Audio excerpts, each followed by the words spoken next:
Alright, this is Madcap Music Review. We're here at NAMM 2014, D-Drum, with drumming legend Vinny Appice. How you doing? Hey, how you doing? Good, good. So you've been a busy boy pretty much last night. You played with Kill Devil Hill at the Schecter party.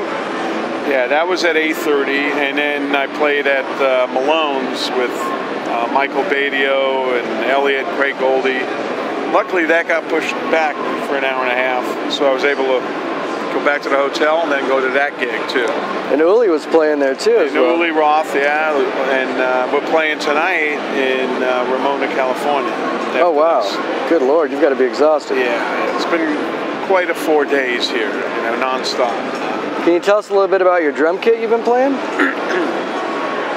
This is similar to my drum kit. This is actually, I see, is not all black. Mine's jet black. So, but I use a couple more toms, 2 toms and 2 floors, and it's the D-Drum American-made series, alder wood, sounds great, and great stuff, you know, really good sounding kit. Right on. So, Sound City came out last year, which is a pretty interesting movie. Yeah, did it really? Yeah. And you actually played on a song. I think it was you were on drums, Grohl was on bass, and then Piercy sang and Warren DeMartini on guitar. Correct? No. Me either. I'm like, where do I get the soundtrack? Yeah, I want to hear it. I haven't heard it yet. Yeah, that was great. It was great working with Dave and being part of that history of that board and all the people involved. It's pretty amazing. And then being in the movie is incredible. So many Dave bands. did a great job, you know. Unbelievable. He directed it and stuff, so it was really cool. And he actually got the board from the studio. It's one of 3, isn't it? Yeah, he's got the board. Actually, I seen the board, and I remember when it was in Sound City, it was all dirty. You know, people spill shit all over it. That's why it sounded good. And I see at Dave's house, it's all pristine, nice and clean. Restored. Wow, that's the board? Man, never seen it like that, you know? So, yeah, and that track we did, I played drums, Dave played bass. Yeah. So it was me and him with a rhythm section, so that's pretty cool. Yeah, that's got to be pretty awesome. Yeah, and then Warren played guitar, and then Steven sang on it. But I haven't heard it yet, so let's see what happens. And then you guys just dropped Revolution Rise from your second album with Kill Devil Hill.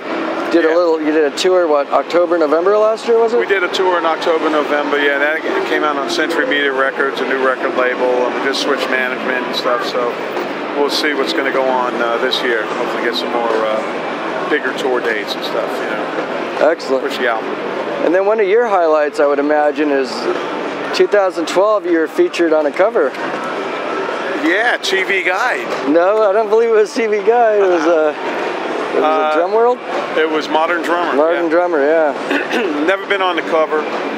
Never really been in that magazine that much. And then actually my girlfriend over there, Joey, was able to put together all my endorsees, and they contacted Modern Drummer and said, you know, let's do Vinny. You know, he's never been on the cover, and they agreed.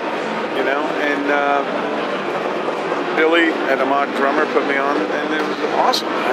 I read that magazine as a kid, so that's what I figured. That must have been really cool, like growing up. Yeah, it was a real honor for me to be on the cover, so that was cool. Now I'm working on TV Guide. TV Guide, all right, right on. And then this story has probably been told a million times, but I'm always curious.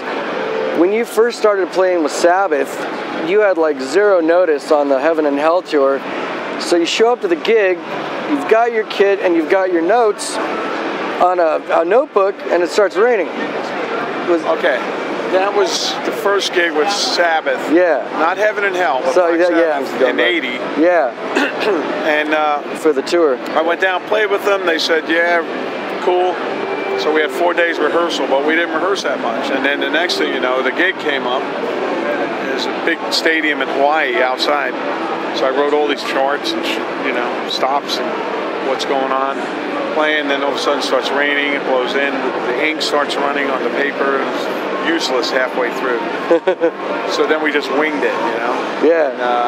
And it worked out okay. And at the end of the gig, I signed that book. This was my first gig with Black Sabbath, Vinny Appice. I threw it in the audience, so somebody had it somewhere. Somewhere it's floating around. Yeah, but that was a trip. So as soon as that happened, it made you put your thinking cap on and get through that set. Oh yeah, I'd imagine Neon Nights, Children of the Sea. I mean, all kinds of. Yeah, and I wasn't familiar with all, and then the old stuff.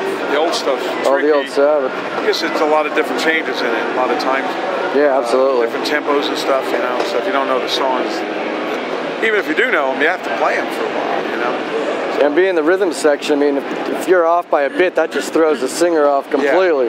Yeah. So but it worked. Pulled it out off, good. yeah. So where's a good place where people can find you online that want to keep up with what you're doing personally with Kill Devil Hill? MyName.com, VinnyAppice.com, or Kill Devil Hill, or Drum Wars with my brother. You know, mainly my site. It's my name.